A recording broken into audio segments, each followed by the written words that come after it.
को मेरा प्यार भरा राधे राधे। इस वीडियो में हम चर्चा करेंगे धनतेरस की।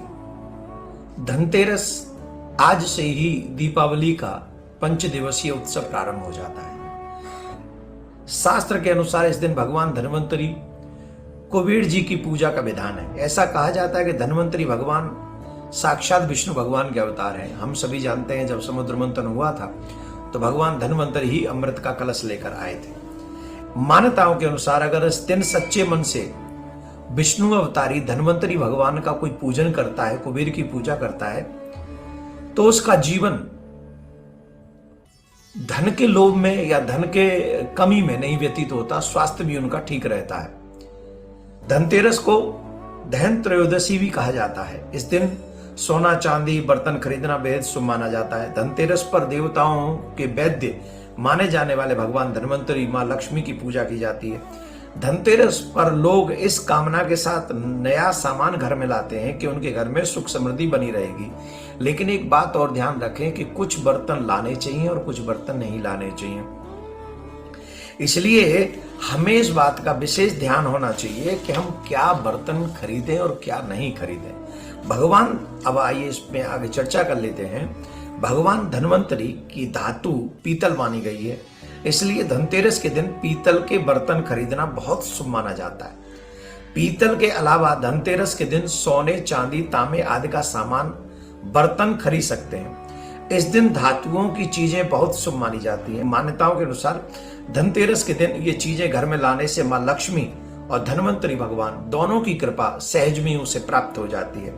इसके अलावा इस दिन झाड़ू भी खरीदनी शुभ मानी जाती है।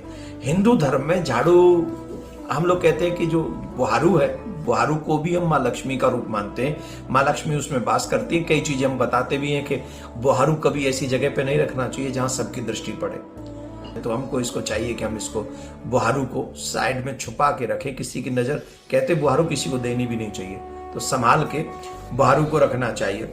ये भी ऐसा मानते हैं सब। इस दिन नई झाड़ू भी लानी चाहिए और कहते हैं जो लोग इस दिन नई झाड़ू लाते हैं मां लक्ष्मी का आगमन माना जाता है। धनतेरस के दिन लोहा खरीदना कभी भी शुभ नहीं माना गया है। धनतेरस पर कोई भी लोहे की नुकीली चीजें भूलकर भी नहीं खरीदनी चाहिए, इससे आपको हानि हो सकती है। साथ ही धनतेरस पर एल्युमिनियम की जो चीजें होती हैं वो भी खरीदने से बचना हमको चाहिए। धनतेरस वाले दिन मैं आपको एक मंत्र और बताता हूं। अगर आप इस मंत्र को ज्यादातर जाप करते रहें तो कुबेर की कृपा आपके ऊपर अवश्य बनेगी। तो धनतेरस के दिन पूजा के दौरान आपको जो मंत्र बोलना चाहिए, ओम ह्रीम कुबेराय नमः। इस मंत्र का जाप करते रहें, इससे कुबेर जल्दी प्रसन्न हो जाएंगे। इसमें कोई भी संशय नहीं करना चाहिए। तो कुबेर की पूजा हमको अवश्य करनी चाहिए। आइए अब हम कुछ चीजें और बताते हैं जिससे कुबेर, जो धनतेरस का त्योहार है, आपके लिए मंगलमय हो। पहले कुछ चीजें आप बता लें। कार्तिक मास के कृष्ण पक्ष की त्रयोदशी के दिन यम नाम से भी विशेष रूप से दीपदान हमको अवश्य करना चाहिए। भगवान यमराज के नाम से भी हमको दीपदान अवश्य करना चाहिए। परंपरा है कि आस्था और विश्वास से जुड़े इस महापर्व पर यम की साधना धार्मिक दृष्टि से अत्यंत महत्वपूर्ण मानी जाती है।